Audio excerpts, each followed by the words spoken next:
Welcome to GMD mathematics. हम 233 के chapter 6 में थे प्रोबेबिलिटी। आज इसकी एक्सरसाइज 6.2 हम स्टार्ट कर रहे हैं। अब इसके क्वेश्चंस है, a fair dice are rolled, find the probability that the sum is हमारा जो सम है ये डाइस का वो 16 या 8 या 16 आता है। ठीक है, इसके सम की प्रोबेबिलिटी हमने फाइंड आउट करनी है। ठीक है, तो अब हम देख लेते हैं। अब दो हमारे जो डाइस हैं तो इसकी प्रोबेबिलिटी 36 बनती है। ये पिछली वीडियोस में भी हमने डाइस को लेकर कुछ क्वेश्चंस किए हुए हैं। ठीक है, 1 डाइस हो तो 6 बनेगी, 2 डाइस हो तो 6 मल्टीप्लाई बाई 6 36 बन जाएगी। अब हमने प्रोबेबिलिटी का क्या कह रहा है कि प्रोबेबिलिटी फाइंड करनी है कि जो दोनों डाइस, क्या प्रोबेबिलिटी होगी कि दोनों डाइस में जो नंबर है वो उन दोनों का सम या तो 6 बने या 8।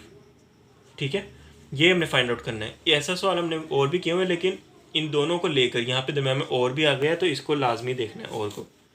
ठीक है, तो E1 हम फर्स्ट के लिए ले लेते हैं। ठीक है, 6 के लिए E1 इज इक्वल टू, हम कह देते हैं E1 किस लिए ले रहे हैं, अ सम ऑफ 6 पेयर्स। ठीक है, ये E1 है। अब सम ऑफ 6 क्या होते हैं, जो एक डाइस में सम ऑफ 6 क्या क्या आ सकते हैं। पहला 1 आ सकता है, दूसरा 5 आ सकता है, फिर 2 4 आ सकता है, फिर दोनों 3 3 आ सकते हैं। ठीक है, अब यहाँ पे पहला 4 आ जाएगा, दूसरा 2 आ जाएगा। ठीक है, यहाँ फिर पहला 5 और दूसरा 1 आ जाएगा। तो यही प्रोबेबिलिटीज़ बनती है जिसमें 6 आता है, 1 2 3 4 5। ठीक है, तो हमारे पास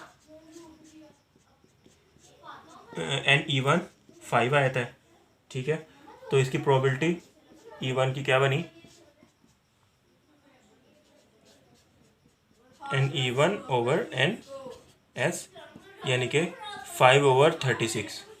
ठीक है, तो ये प्रोबेबिलिटी है 6 आने की। ठीक है, अब को इसी तरीके से E2 को देख लेते हैं। E2 में क्या है, ये है अ सम ऑफ 8 पेयर्स। ठीक है, अब 8 किस किस में आता है वो देखना है हमने। 8 अगर फर्स्ट में 2 आ जाए, 6 आ जाए। ठीक है, यहाँ फिर फर्स्ट में 3 आ जाए, सेकंड में 5 आ जाए, या दोनों में 4 4 आ जाए। ठीक है, अब यहाँ फिर फर्स्ट में 5 आ जाए, सेकंड में 3 आ जाए, ये फर्स्ट में 6 आ जाए, सेकंड में 2 आ जाए। ठीक है, ये है हमारा 8 की। ये कितने बनते हैं, यानी कि NE2 क्या है, 1 2 3 4 5 ही है।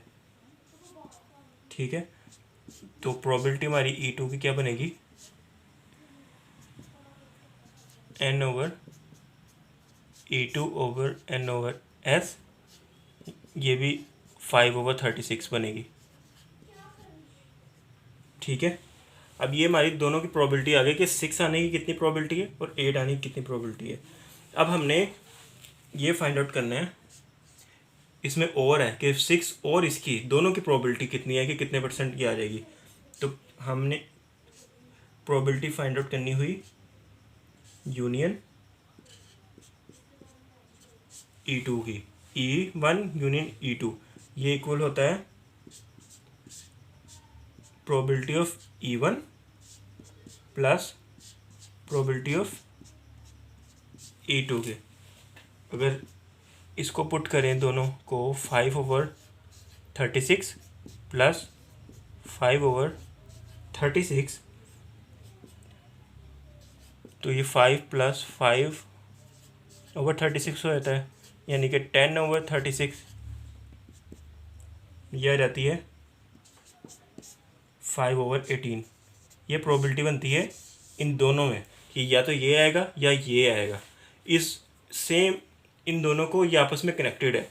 ठीक है, ये इस बात का लाजमी ध्यान रखना है कि या ये आए 6 है का सम है या फिर 8 का सम है। इन दोनों के लिहाज से प्रोबेबिलिटी को हमने देखना है, जो कि 5/18 बनती है।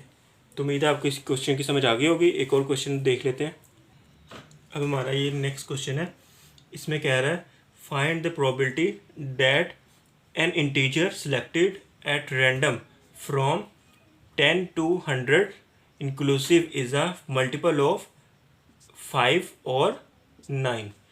अब इसमें कह रहा है कि कोई भी इंटीजर हमने सेलेक्ट किया रैंडमली, ठीक है, जो कि 10 से 100 के दरमियान में है, तो इसकी क्या प्रोबेबिलिटी बनेगी कि वो मल्टीपल होगा 5 का या फिर 9 का।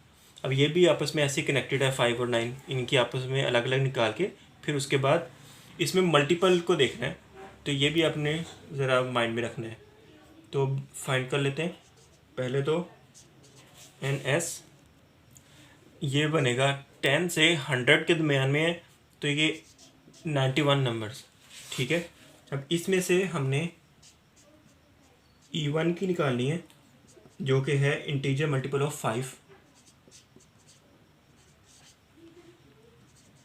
Integer multiple of 5। अब वो कौन कौन से आते हैं?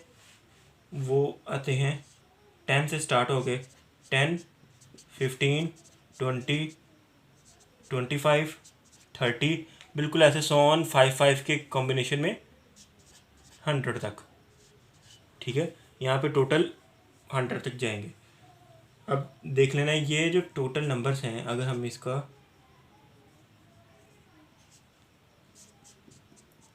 NE1 निकालें तो ये 19 होते हैं, यानी कि 5, 15, 20, 25, 30, 35, 40, 45 इस तरह अगर चलते जाएँ 100 तक, तो ये टोटल 5 के मल्टीपल में 19 नंबर्स हैं, ठीक है। यानी कि प्रोबेबिलिटी ऑफ E1 हमारे पास होगी 19/91, यानी कि N/E1 ओवर N/S, ठीक है।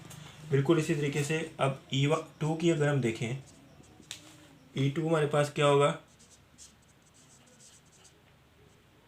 इंटीजर मल्टीपल ऑफ 9, ठीक है। ये कौन कौन से बनते हैं? ये अब फर्स्ट तो 9 बनता है, लेकिन 9 10 से छोटा है तो 9 को हम नहीं लेंगे। सेकंड 18 बनेगा, फिर 27, 36,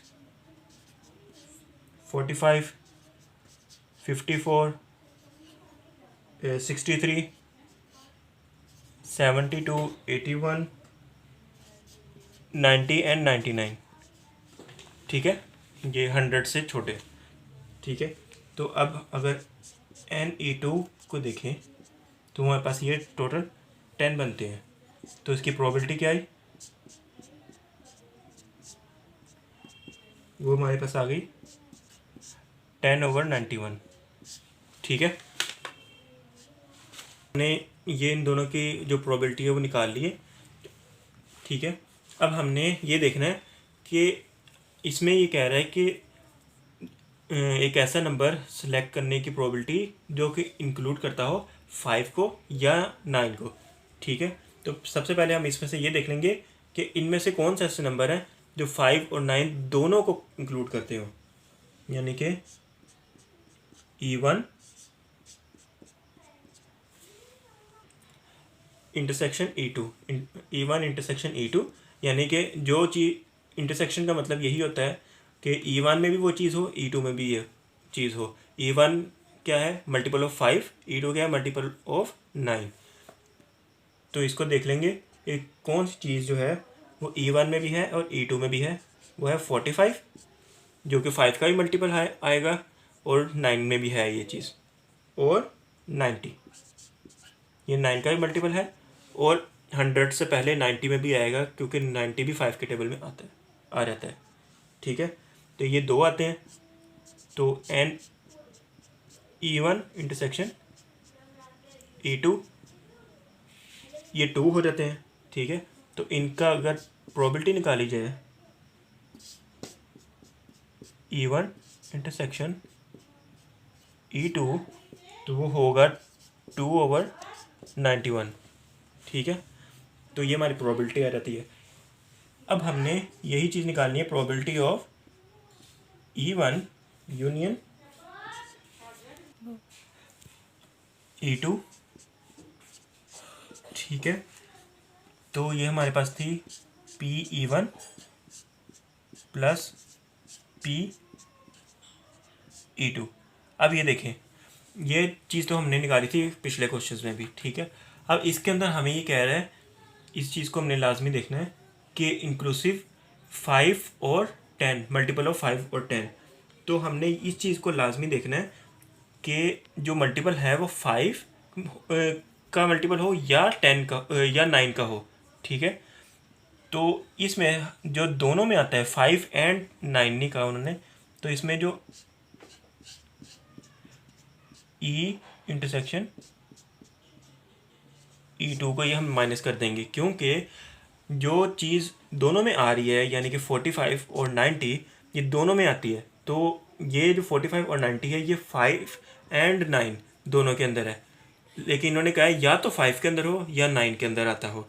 तो इसमें से अगर जो चीज़ दोनों में आ रही है वो हम माइनस कर देंगे, ठीक है, क्योंकि हमें वो नंबर की प्रोबेबिलिटी चाहिए जो मल्टीपल ऑफ 5 हो या 9 हो, ठीक है। तो PE1 ये हमारे पास क्या है, ये हमारे पास आता है 19/91 प्लस PE2 10/91 और माइनस जो हमारे पास PE1 इंटरसेक्शन E2 है ये 2/91 है, ठीक है। तो ये आ जाएगा 19 प्लस 10 माइनस 2/91। तो ये हमारे पास आ जाता है 27/91। ये प्रोबेबिलिटी है जो हमने फाइंड आउट करनी थी, ठीक है। तो इस चीज़ को प्रोबेबिलिटी वाले क्वेश्चंस का मेन ट्रिक यही होता है कि आपने जो स्टेटमेंट है जो हमें क्वेश्चन दिया गया उसको लाजमी तौर पे देख लेना है, ठीक है।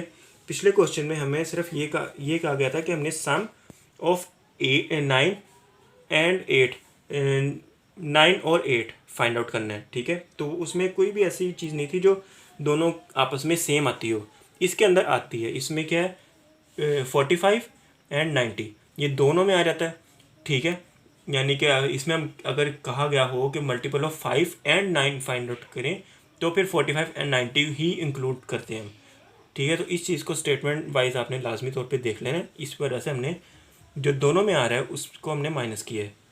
तो उम्मीद है आपको इस चीज़ की समझ आ गई होगी। आज के लिए यही क्वेश्चन थे प्रोबेबिलिटी के। Thank you so much for watching and also subscribe.